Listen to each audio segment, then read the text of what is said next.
And we're talking with Jason Jarvis, who's Nothnagle's insurance agency, part of the home services network offered by Nothnagel. We have a few more minutes to spend with Jason. We're talking about specifics in the insurance biz.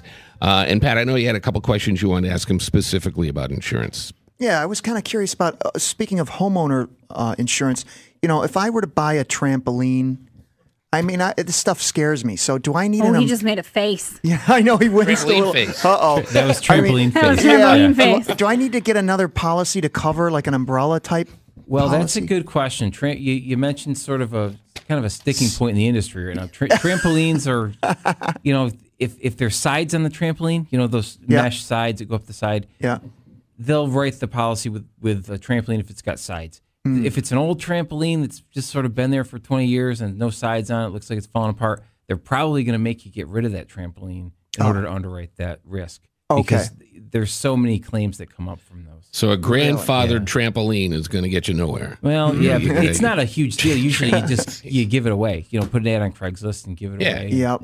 Somebody will come get it or just throw it away.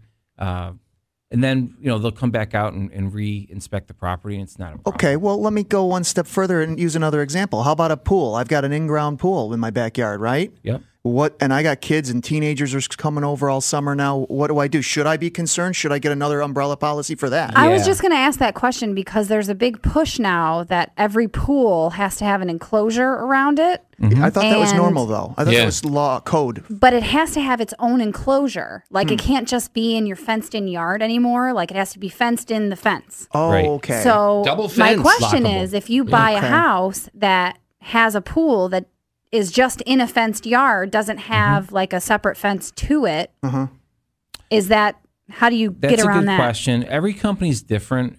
Usually they're going to want to see something that has its own separate enclosure, and it's got to be lockable. Right. And, to answer the question about umbrella policy, absolutely. If you've got an in-ground pool or above-ground pool or some kind of extra hazard, let's say. Extra hazard, yeah. You're kind of crazy not to have something to back you up. Now, your policy has liability coverage written into it, usually at least $300,000, or they'll let you go as high as $1 million with your underlying liability.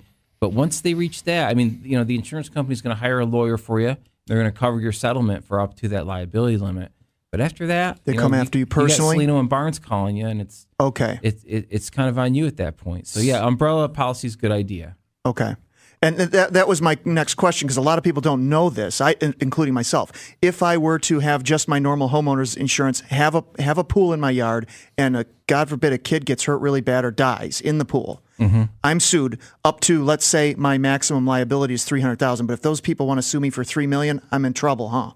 Yeah, at that point, you're kind of on your own. Okay, if the court awards them the $3 million settlement. Exactly. That's wow. Come down to that. So that's just what I wanted to clarify, so I understand. Yeah, God forbid it. You hate to put people in situations, with claims and stuff, but it's something you got to talk about. Yeah. And Thanks for bringing us down, Pat. Yeah, ruining your Saturday. I'm sorry. It's like owning a boat. The only thing better than owning a boat is knowing someone who owns a boat. Right. Exactly. Same thing with a pool. Rather than have a pool, I rather know someone who has a pool. That sums it up very nicely. Absolutely. So we're coming over later today. Okay. Are you got to be insured. I don't have a pool. I was using that as an example. Yes, you do. No, I don't. He was like, now he doesn't have a pool. I have an in-ground pool. Now I don't have a pool. He doesn't want us to come over. I don't have a boat either. That's terrible.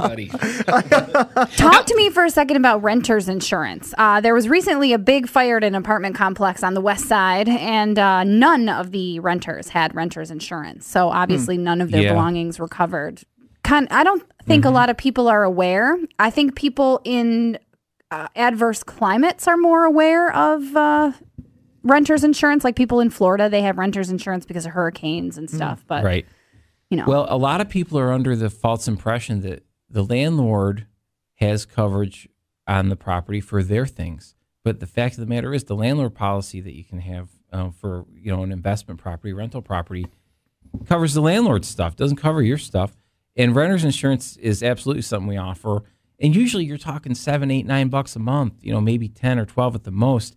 And it's invaluable. I mean, if you ever needed to use it, it's really important to have because, good luck replacing everything if there's a fire, God forbid, or even if something, gets stolen. In renter's insurance covers things in your car too. People don't realize that.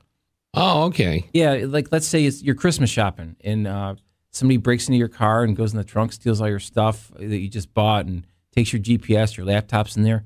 That stuff's not going to be covered under your car insurance necessarily. That's something that's covered under a property policy. If you have renters, then you're covered for that stuff as well. Oh, that's good to know. Right. When your golf clubs and your 5 laptops are all taken.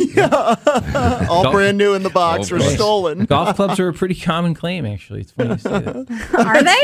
Yeah. My 8 GPSs. So the landlord's insurance just covers his stuff. It gives the landlord coverage for the dwelling, gives them some liability protection, which really is the most important part of their policy, if you ask me. And it gives them a small amount of personal property coverage for their things. Usually it's like a lawnmower or something out in the shed to keep on property, some tools. But it doesn't do a darn thing for the renter. So, yeah, they're on their own for that, and it's a smart idea. And more landlords are requiring that their renters do carry a renter's policy.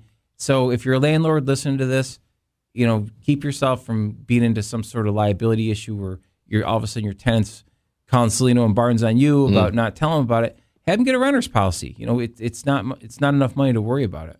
You said you can get it for probably less than $10 a month. Yes, usually less than $100 a year for the whole thing. So people usually just pay the whole year and be done with it. Questions that you can have answered if you get in touch with Jason through the Nothnagel Insurance Agency. Best way to get in touch with you online?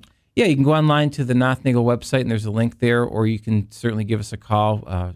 It's 756-7320. That's our phone number.